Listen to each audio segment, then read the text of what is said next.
It's going to be a lot of sweating going on, I have a feeling, because, hot wings and you Right. get into that and temperatures will, well, that's right.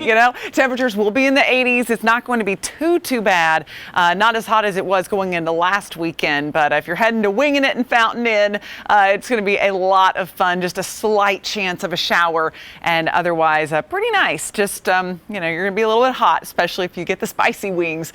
Low 80s right now around Greenville. We're looking at 73 in Spartanburg, feeling pretty good there. 76 in Lawrence. It was a beautiful sunset tonight if you caught it. 75 in Asheville, 71 over in Brevard. And we're pretty much clear. We've had a few high-level clouds that have been drifting in, and we have scattered showers moving through Tennessee. Some of that may graze our mountain counties. I can't completely rule out a sprinkle later on in the upstate, but I do think most of us will stay generally dry. Now, all that moisture is associated with a front that will swing through tomorrow, and it's going to help to keep a rain chance in our forecast, but not a very big one. 20% chance early in the mountains, about a 30% the second half of the day, 20% for the upstate. So very isolated at best. I think your odds are you will probably stay dry through much of the day. On the Carolina Sky Meter, since it's still going to be hotter than normal, we're going to give it an 8 out of 10, but we'll actually be getting close to perfect 10 category into this weekend and early next week as temps start to drop. Now here's that cold front. It's going to be sitting right on top of us. Technically, it is called a cold front, even though it's not going to get cold, but temperatures will go down behind the front. So as it passes through, we will notice less hot conditions, and our overnights will actually get to be pretty pleasant, especially by early next week. We're going to be looking at 50s, even in the upstate. So that will be actually a little bit cool. Now, throughout the day, because that front will be in the vicinity, a few showers and storms could pop. This is Friday morning. You could see a couple showers in the mountains, and then on into the afternoon, notice scattered showers for the upstate will be possible, maybe even a few thunderstorms.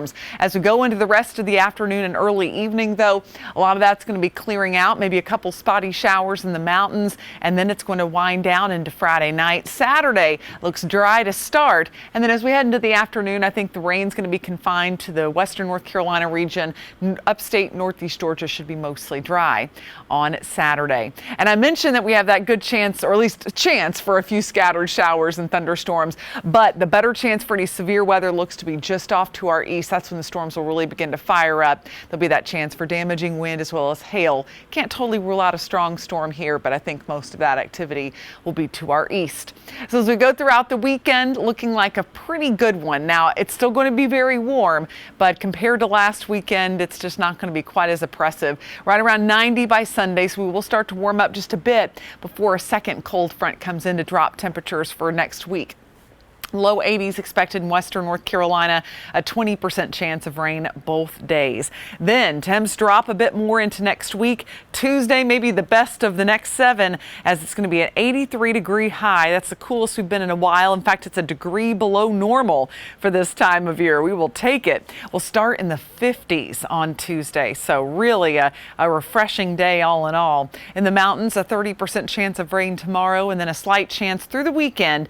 And then look at that. Next week, we'll see low 50s at night and upper 70s for a high on Tuesday. So like Alexa said earlier, a nice reason to look ahead to the early part of next week, but at least the weekend won't be too stifling hot as well. You can always head to Fox Carolina's The Morning News from 4:30 to 9 for the latest on your forecast every 10 minutes.